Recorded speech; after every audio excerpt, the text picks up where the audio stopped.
नमस्ते दोस्तों, जय माता दी। आज मैं आप लोगों के लिए एक देवी भजन लेकर के आई हूँ। अगर अच्छा लगे तो लाइक शेयर कमेंट जरूर कीजिएगा। चलिए सुनते हैं। कांवर देसावा से अइले हाड़िले सुगवा की बैठेला सुगवा हो ओढ़ मुदावा की गथिया की बैठेला सुगवा हो अमरुदावा की गछिया की बैठेला सुगवा हो कुछ फल खैले सुगवा कुछ गिरावले की डरवे पतवे ना सुगवा कैले खड़ी हनिया की डरवे पतवे हो सुगवा कैले खड़ी हनिया की डरवे पतवे हो अपना महालिया से निकाले लड़ा जवाब से करवा ले के हो राने बाने हो बजाई बेपे से करवा ले के हो राने बाने हो बजाई बेपे से करवा ले के हो उड़ता उड़ता सुगवा गईले कांवर देसवा की बैठेला सुगवा हो उसे काली के मंदिरिया पे बैठेला सुगवा हो भवानी के मंदिरिया पे बैठेला सुगवा हो अपना मंदिरिया काली झाड़ेला के सिया की पड़ी हो गईले ना काली के सुगवा पड़े नजरिया की पड़ी हो गईले ना अपना मंदिरिया भवानी झाड़ेला के सिया की पड़ी हो गईले ना देवी के सुगवा पड़े नजरिया से पड़ी हो गईले ना काली के सुगवा पड़े नजरिया से पड़ी हो गईले ना किया तो हरा घाटले सुगवायो न धन सोनवा की किया हो घटले ना सुगवा बनवा के चढ़ाउड़ की किया हो घटले ना सुगवा बनवा के चढ़ाउड़ की किया हो घटले ना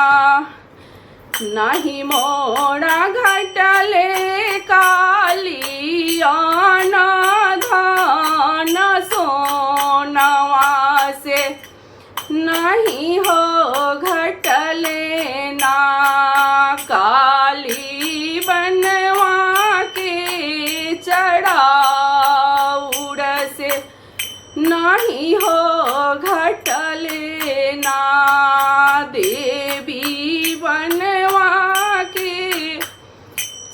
उड़ा से नहीं हो घटले ना कावड़ देसावा से गईले हाड़िल सुगवा की बैठला सुगवा हो कालिया मरूदावा के डालिया की बैठला सुगवा हो देवी अमरूदावा के गछिया की बैठला सुगवा हो कुछ फल खैले सुगवा कुछ गिरावले की डरवे पतवे हो सुगवा कैले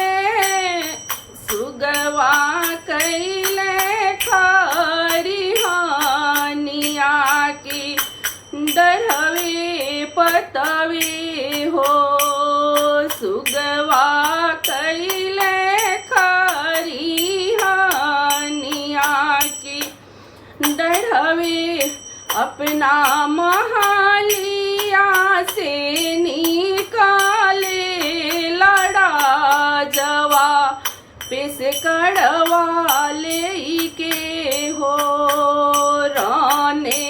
बाने हो बजाइबे पेश कड़वा ले के हो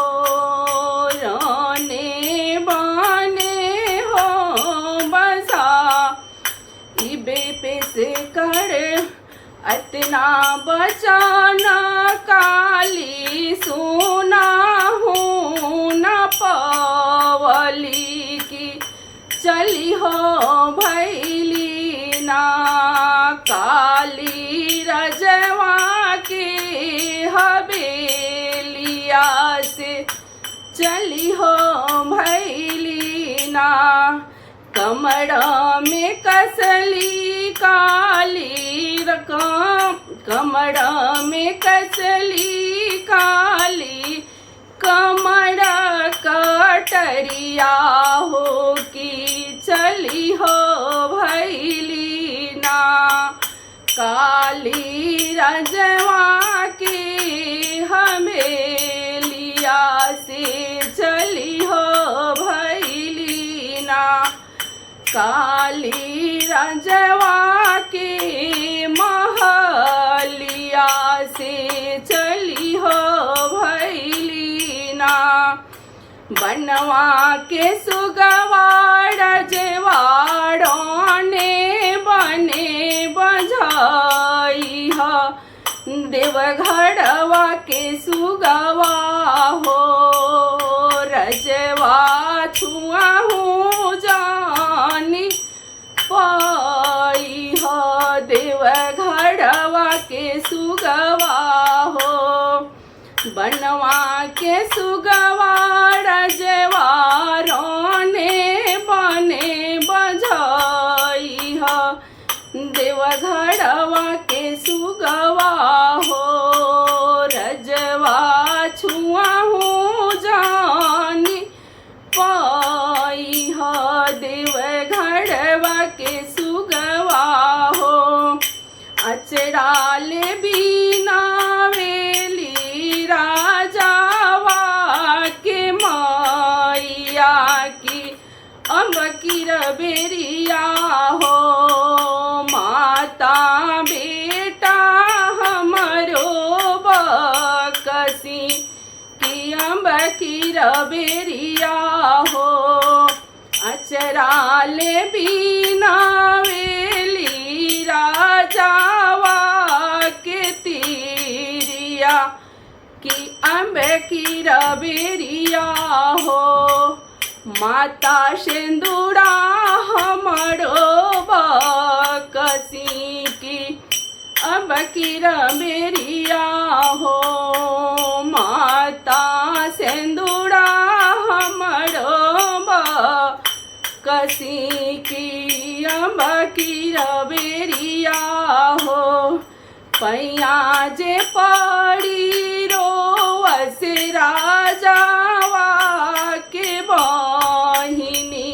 की अब की रबेरिया हो माता भैया हमारो बकसी की अब की रबेरिया हो माता भैया हमारो बकसी की अम्ब की रबेरिया हो माता भैया हमारो बकसी की अम्ब की रबेरिया हो। नमस्ते। अगर अच्छा लगे तो लाइक शेयर कमेंट ज़रूर कीजिएगा। जय माता दी।